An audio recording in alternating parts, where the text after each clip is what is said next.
Biological war. Biological warfare uses viruses or toxins to harm or kill humans, animals, or plants. Imagine a disease like the flu weaponized and spread in a city.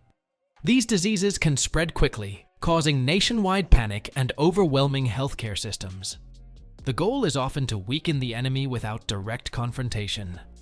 Total war. Total war is when a country dedicates all of its resources and population to the war effort. There are no limitations between military and civilian targets. Every factory, farm, and citizen contributes to the war, making everyday life a part of the battle. World War II is a prime example, where entire nations focused on victory at any cost. Cold War. The Cold War refers to a geopolitical standoff between nations defined by the absence of direct military engagement, and instead employing strategies such as economic and political maneuvers, propaganda, covert operations, and proxy wars. It is frequently associated with the American-Soviet Cold War, spanning 1947 to 1989. Think of it as a tense chess game, where each side tries to outsmart the other without direct fighting. Nuclear war. Nuclear war involves the use of nuclear weapons, which release huge amounts of explosive energy from atomic reactions. As demonstrated by the destruction of Hiroshima and Nagasaki during World War II, one bomb can completely destroy a city. The aftermath includes not only immediate destruction, but also long-term radiation effects. Religious war. Religious differences are the cause of religious war. It often involves fundamental beliefs and can be incredibly passionate and brutal. These conflicts are motivated by a desire to defend or spread religious beliefs. The Crusades and modern-day terrorism are examples where faith fuels the fight, making compromise difficult, and the conflicts deeply personal and long-lasting. Guerrilla warfare. A guerrilla war is like a strategic game of hide-and-seek, where smaller teams, known as guerrillas, dart in and out to attack bigger, conventional armies. These guerrillas aren't into direct confrontations. Instead, they move fast, strike unexpectedly, and then vanish, like ghosts. The Vietnam War was a prime example. Chemical war. Chemical warfare involves using toxic chemicals to cause harm or death. Consider it a massive dose of poison. These chemicals, such as mustard gas or sarin, can be scattered as gases or liquids. They can cause horrifying injuries, from pain to choking and nerve damage. War of attrition. A war of attrition aims to wear down the enemy through continuous losses of manpower and material. It's a brutal strategy where victory comes from outlasting the opponent. World War I's trench warfare demonstrates this, with both sides suffering huge casualties for small territorial gains. Proxy war. A proxy war is when two opposing countries or parties support participants that serve their interests instead of engaging in war directly. It's like fighting through puppets, where major powers back smaller parties. The Korean and Vietnam Wars are classic examples, where the US and Soviet Union supported different sides to advance their strategic goals. Economic war. An economic war is when countries use trade, tariffs, restrictions, and other financial measures to weaken their enemies. Instead of fighting with weapons, they aim to damage the opponent's economy. This can mean blocking access to important resources, limiting trade, or freezing assets. The goal is to create economic hardship, forcing the other country to change its policies or behaviors without direct military conflict. World war. A world war, like World War I or II, involves many countries fighting against each other.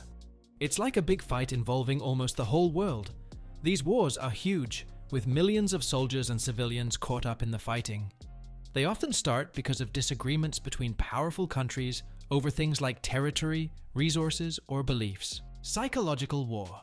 Psychological war is all about messing with minds instead of bodies. It's like a battle for your brain. Instead of bullets and bombs, it uses propaganda, misinformation, and fear to weaken the enemy's will to fight. It's like a giant mind game, trying to break the enemy's spirit without even touching them physically. Conventional war. Conventional war involves traditional armies fighting each other using standard weapons and tactics. Think of tanks, soldiers, planes, and ships in large-scale battles. Unlike nuclear or chemical wars, it doesn't involve weapons of mass destruction. Examples include World War I and World War II. Unconventional war. Unconventional war involves tactics that differ from traditional battlefield confrontations. It includes guerrilla warfare, cyber attacks, and terrorism. Instead of large armies clashing directly, unconventional war uses surprise and sabotage, and often targets civilians or infrastructure to weaken the enemy. Entomological war.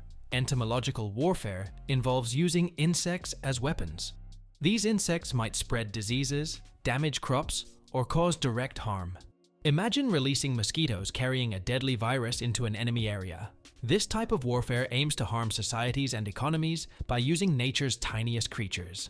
Annihilation War. An annihilation war aims to completely destroy the enemy, leaving no possibility for recovery or future threat. It involves total destruction of the opponent's military, infrastructure, and sometimes population. The goal is not just to win, but to eliminate the enemy's ability to resist or rebuild. Asymmetric War. An asymmetric war is a conflict between two sides with vastly different military powers. One side might have a large, well-equipped army, while the other uses unconventional tactics like ambushes, guerrilla warfare, or terrorism. The weaker side aims to exploit the strengths of the stronger opponent. This kind of war can be drawn out and unpredictable, as seen in conflicts like the Vietnam War and modern rebellions. Civil war. Civil war happens when people within a country fight each other. It's like a big family feud, but with weapons. Reasons can differ, from disagreements about leadership to cultural differences. Civil wars are incredibly destructive, tearing communities apart and leaving lasting scars. Examples include the American Civil War, where states fought over issues like slavery and states' rights. Colonial War. A colonial war happens when a powerful country fights to control another land far away. It's like a big country bullying a smaller one for its resources or to expand its territory. Think of European powers colonizing Africa or Asia in the past. These wars were about dominance and greed. They often led to the loss of independence and suffering for the people living in the colonized regions. Political war. A political war is a battle fought through tactics like propaganda, manipulation, and power struggles. It's not fought with guns, but with words and strategies. Think of it as a chess game played in areas of power. It's about outsmarting opponents to gain the upper hand in decision-making and governing. Cyber war. Cyber war involves attacking computer systems and networks to interrupt or damage an opposing nation's infrastructure, economy, or communication. It's like battling with codes instead of guns. Hackers can get into government databases, shut down power grids, or sabotage financial systems, causing chaos without traditional weapons. Trench war. Trench warfare is a type of fighting where soldiers dig deep ditches, called trenches, for protection.